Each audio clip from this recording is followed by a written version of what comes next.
বন্ধুরা, ভিডিওটি সবাই অবশ্যই দেখবেন। একটি নেতা হয়ে এরকম ভাবে কিভাবে উনি বলতে পারেন, চিন্তার ভাবে কোনো নেতাকে, কোনো পার্টির কোনো নেতাকে এইভাবে বলতে শুনিনি। একদম মন ছুঁয়ে যাওয়ার মতো কথা বলেছে।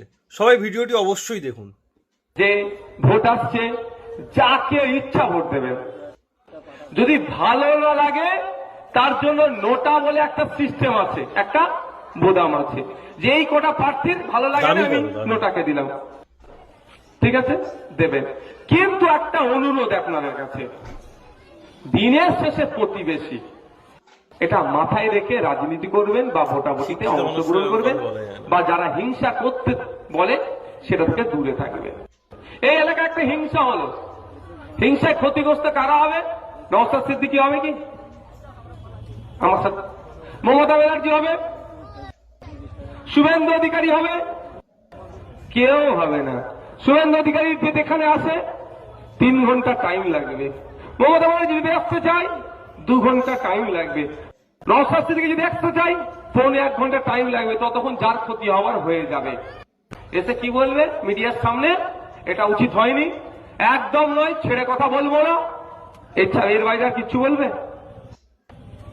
যার মায়ের যাবে সে বুঝতে পারবে, যে স্বামী হারা হবে সে বুঝতে পারবে, যে পিতা হারা হবে সে বুঝতে পারবে। আমার অনুরোধ, নির্বাচন আসছে আমাদের, মনে 29 এপ্রিল ভোট না আমাদের, এই সেকেন্ড ফেজে না, সেকেন্ড ফেজে। তার আগে অনুরোধ হচ্ছে এটাই, যার যাকে ভালো লাগবে ভোট দেবেন, যার যাকে ভালো লাগবে ঝান্ডা কাঁধে নিয়ে ঘুরবেন, যার যাকে ভালো লাগবে তার মিটিং মিছিলে যাবেন, তার নামে জয়ধ্বনি দেন, ওতে আমার কোনো বিরোধ নেই। অনুরোধ এতটুকুই, তার নামে জয়ধ্বনি দিতে গিয়ে আমি আমার পাড়ার কাকার ছেলে, মাসির ছেলে, পিসির ছেলে, ফুপুর ছেলে, খালার ছেলের সাথে হিংসাই মারামারিতে জড়িয়ে পড়বো না। কারণ আপনি এমএলএ করে ওনাকে পাঠাবেন, 1,21,000 টাকা মাসে পায়। তা অনুরোধ এটাই, কার সাথে মারামারি করবেন আর কার জন্য মারামারি করবেন? যার জন্য মারামারি করছেন সে এসি রুমে বসে চা খাচ্ছে, আর কার সাথে মারামারি করছেন? আপনার কাকার ছেলে, মাসির ছেলে, পিসির ছেলে, দীর্ঘকাল একসাথে বসবাস করে। অনুরোধ এটাই আপনাদের কাছে, যেদিন দেখবেন মমতা ব্যানার্জি, নওশাদ সিদ্দিকী, শুভেন্দু অধিকারী, মোহাম্মদ সেলিম সাহেব নিজেদের মধ্যে মারামারি করছে, সেদিন আপনারা মারামারি করবেন। তার আগে প্রকৃত শিক্ষিত মানুষ ছাড়া এই কথাগুলো বলা সম্ভব না। আমি তো নওশাদ সিদ্দিকীর সঙ্গে একমত। আপনি যদি একমত হয়ে থাকেন, ভিডিও লাইক করে অবশ্যই শেয়ার করবেন। আপনারা প্রত্যেকেই বক্তব্য শুনতে পেলেন, আপনারা প্রত্যেকেই ভিডিওটা দেখলেন।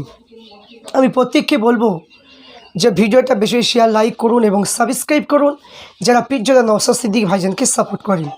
আপনারা প্রত্যেকেই দেখুন যে নেতা হতে গেলে, যোগ্যতম নেতা হতে গেলে এই রকম নেতাই হচ্ছে প্রয়োজন। এই জন্য পীরজাদা নওশাদ সিদ্দিকী ভাইজানের বক্তব্য অমুসলিম ভাইয়েরা, হিন্দু ভাই বোন বেশির অংশ তারিফ করে। প্রত্যেক যারা বুদ্ধিজীবী যারা মানুষ তারা প্রত্যেকে তারিফ করে। কেন? যে নেতা যিনি হবে, যিনার আদর্শবান নেতা হবে, তিনার মুখে এই কথাগুলোই বাহির হবে। কারণ যে ভোটের জন্য যারা এমএলএ পদে যারা প্রার্থী পেয়েছে, তাদের মুখে কথা হবে যে আমার জন্য, আমি ভোটে জিতবো কি জিতবো না, এবং আমার জন্য কোনো মানুষ যে মরে যাবে বা কোনো মানুষ যে বমের আঘাতে মারা যাবে, আমি এই রকম চাই না। আমরা চাই শান্তশিষ্টভাবে ভোট হোক, শান্তশিষ্টভাবে মানুষ ভোট দিবে, কেউ যেন কোনো দিন যেন ভোটের জন্য যেন মরে যেন না যায়, বোমবাদ্দি গিয়ে যেন মরে যেন না যায়, কারোর জন্য যেন কোনো বমের আঘাতে যেন কেউ মরে যেন না যায়। কারণ যখনই ওই কাজগুলো যারা করতে যায়, যারা করবেন, তারা প্রত্যেকে নিজের বাড়ির কথা ভাববেন, নিজের বিবির কথা ভাববেন, নিজের সন্তানের কথা ভাববেন। কারণ একজন এমএলএ যখন ভোটে জিতবে, সে আপনার জন্য কিছুই করতে পারবে না। যখন আপনি মরে যাবেন, শুধু একটা কথাই বলবে যে আমি দেখছি কে কি মারলো, তার আমি শাস্তি ব্যবস্থা করছি, এতটুকুই বলবে। তাছাড়া কিচ্ছু তার বলা ক্ষমতা থাকবে না। কারণ সে বলবে কে করেছে, আমরা দেখছি, এই দেখছি করে চলে যাবে। কিন্তু একজন এমএলএ যদি পাস করে, সে 1 লাখের অধিক বেতন পাবে, এবং আপনার ফ্রি রিচার্জের ব্যবস্থা থাকবে, ঘর পাবে, কিন্তু সে আনন্দ উল্লাসের মধ্যে কাটাবে।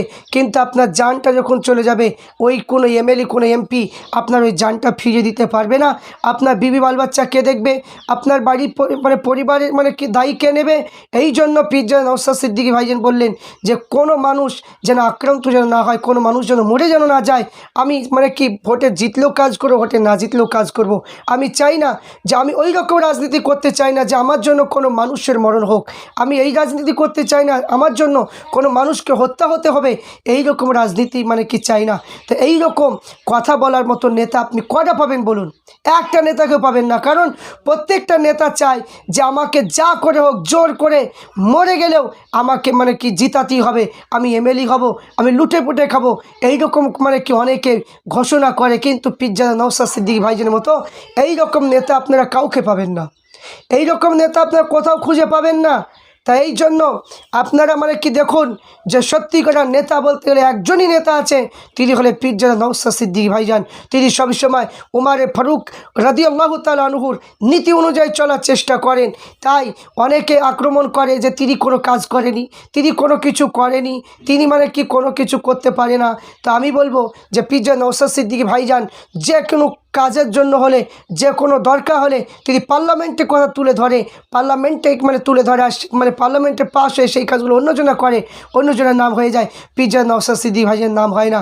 এই জন্য পার্লামেন্টে বক্তব্যগুলো শুনবেন যে পিজ্জাদা নওশাদ সিদ্দিকী ভাইজান কী কথা তুলে ধরছে আর তিনি কোনগুলো মানে কি তুলে ধরছে, সেইগুলো তাহলে বুঝতে পারবেন।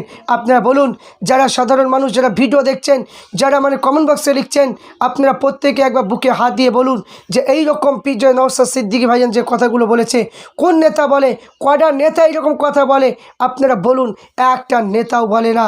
কারণ আমরা অলরেডি দেখতে পেলাম ভাঙড়ের জমিনে অটোমেটিক দুটো মানুষ বম বাঁধতে গিয়ে দুটো মানুষকে হত্যা হতে হলো। তাহলে সেই দুটো মানুষের পরিবারের দেখাশোনা কে করবে? ওই পরিবারের বাচ্চাগুলোকে মানুষ কে করবে? আপনারা একটু বলতে পারেন। তাহলে এইগুলো কেন করতে যাব? পরের জন্য কেন নিজে মরতে যাব? যে ভোটে দাঁড়িয়েছে সে ভোট চাইতে যাবে, সে কি করবে না করবে আমাদের দেখে লাভ কি? তো সাধারণ মানুষ এরা যদি সামান্য কিছু টাকা, যদি 1000 1500 টাকা যদি পায়, কিছু বিড়ির বান্ডিল যদি পায়, তাহলে আর এদের মাথা ঠিক থাকে না। পরের জন্য নিজে মরে বিধবা করে দেয় বিবিগুলোকে, বাচ্চাগুলোকে এতিম বানিয়ে দেয়। এই সমস্ত পুরুষ মানুষ এরা বোঝার চেষ্টা করে না। তাই আমি প্রত্যেককে বলবো যে পিজ্জাদা নওশাদ সিদ্দিকী ভাইজানের এই আদর্শের দিকে লক্ষ্য রেখে প্রত্যেককে বলবো 2026-এ ভাঙড় এবং ক্যানিংয়ে প্রত্যেক মানুষকে বলবো আপনারা সতর্ক থাকবেন পিজ্জাদা নওশাদ সিদ্দিকী ভাইজানের জন্য। প্রত্যেকে আশীর্বাদ করবেন। যতগুলো জায়গায় পিজ্জাদা নওশাদ সিদ্দিকী ভাইজান মানে কি যে এখানে প্রার্থী ঘোষণা করেছে, প্রত্যেক মানুষকে আমরা বলবো যে আপনারা সতর্ক থাকবেন এবং প্রত্যেকেই শান্তশিষ্টভাবে ভোট করবেন এবং আশীর্বাদ করবেন পিজ্জাদা নওশাদ সিদ্দিকী ভাইজানের জন্য, যেন সন্ত্রাসী মুক্ত পরিবেশ হয়, যেন গুন্ডা কি বিভিন্ন রকমের জিনিস যেন দূর হয়ে যায়। এই রকম নেতা যদি না হয় তাহলে সমাজ পরিবর্তন কোনো দিন হতে পারে না। তাই প্রত্যেককে বলবো যে ভিডিওটা বেশি শেয়ার লাইক করুন এবং প্রত্যেকেই আপনার চেষ্টা করবেন যে ভাইজানকে আনার এবং পার্লামেন্টে যেন তিনি গিয়ে কথাগুলো তুলে ধরতে পারে। তাই প্রত্যেককে বলবো যে প্রত্যেকেই পিজ্জাদা নওশাদ সিদ্দিকী ভাইজানের জন্য আপনার আশীর্বাদ এবং দোয়া প্রত্যেকে আপনারা করবেন।